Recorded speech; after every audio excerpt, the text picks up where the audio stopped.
Mummy, आज काय बनवते आपण? आपण बनवतो आज खानदेशी लाल मिरच्यांचा ठेचा. ओके.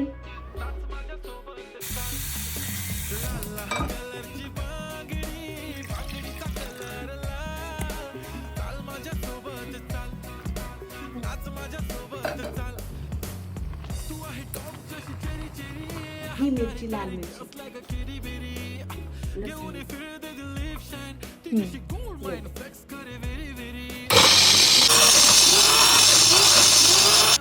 तेल, जिरे,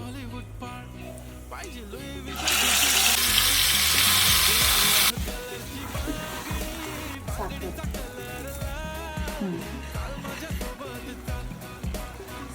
घरात लिंबू असेल तर एक लिंबाचा रस पूर्ण टाकून द्या. हा आहे लाल मिरच्यांचा ठेचा. बाय.